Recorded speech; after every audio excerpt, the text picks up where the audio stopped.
Everyone deserves to feel safe and respected at work. No one should have to endure unwanted sexual advances or other forms of harassment. That's why it's crucial to understand and address the issue of sexual harassment in the workplace. This essay will explore the concept of prevention of sexual harassment, or POSH. We will examine its importance in fostering a work environment free from fear and intimidation. Every employee has the right to work in a place where their dignity and well-being are valued. Sexual harassment is any unwelcome behavior of a sexual nature. It creates a hostile work environment. This can include unwelcome physical contact, such as touching, patting, or pinching. It also encompasses sexually suggestive jokes, comments, or gestures. Displaying sexually explicit material in the workplace is also inappropriate. Demands for sexual favors in exchange for work benefits are a clear form of harassment. Remember, it's not just physical acts. Verbal and nonverbal behavior can also constitute sexual harassment. It's important to note that what one person considers harmless, another may find offensive. The key is whether the behavior is unwelcome and creates a hostile work environment. Everyone has the right to feel comfortable and respected in their workplace. Sexual harassment can have devastating effects on individuals. Victims may experience a range of emotions, including humiliation, fear, anxiety, and depression. Their job performance may suffer, and they may feel compelled to leave their jobs. The trauma of sexual harassment can have long-lasting impacts on their physical and mental health. Organizations also suffer when sexual harassment occurs. Their reputation can be tarnished, leading to a loss of trust in business. Productivity declines as morale plummets and employees become fearful and disengaged.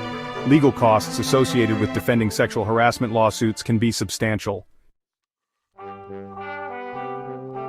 The POSH Act is legislation aimed at protecting employees from sexual harassment at the workplace. It defines sexual harassment and outlines the responsibilities of employers in preventing and addressing it. The Act mandates that employers create a safe working environment for all employees. This includes implementing policies and procedures to prevent and address sexual harassment. The POSH Act is a crucial step towards creating a workplace culture that does not tolerate sexual harassment.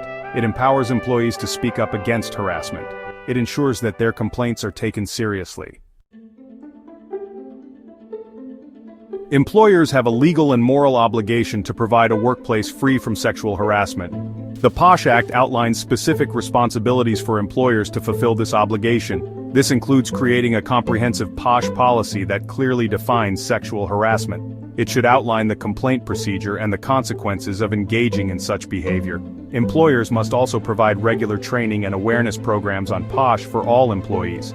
This training should cover what constitutes sexual harassment, how to report it, and the company's policy on the issue. Section 6. Employee rights and responsibilities. Fostering a culture of respect. Employees have the right to work in an environment free from sexual harassment. They have the right to report any instances of harassment without fear of retaliation. The POSH Act protects employees who come forward with complaints. It ensures that they are not subjected to any adverse treatment as a result. Employees also have a responsibility to treat each other with respect. They should be aware of their own behavior and how it might be perceived by others. By fostering a culture of mutual respect, employees can contribute to a workplace where everyone feels safe and valued. Section 7. Building a POSH-compliant workplace policies, procedures, and practices. Building a POSH-compliant workplace requires a multifaceted approach. A strong POSH policy forms the foundation. This policy should be comprehensive, easy to understand, and readily accessible to all employees. It should clearly outline the reporting mechanism for complaints. Regular training sessions are essential to ensure that all employees understand the policy and their rights and responsibilities. These sessions should be interactive and provide a safe space for employees to ask questions and raise concerns. Section 8. Responding to sexual harassment complaints, investigations, and disciplinary action. When a sexual harassment complaint is made, employers must respond promptly and effectively. They should have a fair and transparent investigation process in place. This process should be conducted by trained individuals who can ensure impartiality and confidentiality. If the investigation finds that sexual harassment has occurred, the employer must take appropriate disciplinary action against the perpetrator. This may range from a warning to termination of employment depending on the severity of the offense. Section 9. Conclusion. Towards a workplace free from harassment. Creating a workplace free from sexual harassment is an ongoing process. It requires a commitment from both employers and employees to foster a culture of respect. By understanding the POSH Act, implementing robust policies and providing regular training, organizations can create a safe and productive work environment for everyone. Let's work together to build workplaces where everyone feels valued, respected, and empowered to reach their full potential.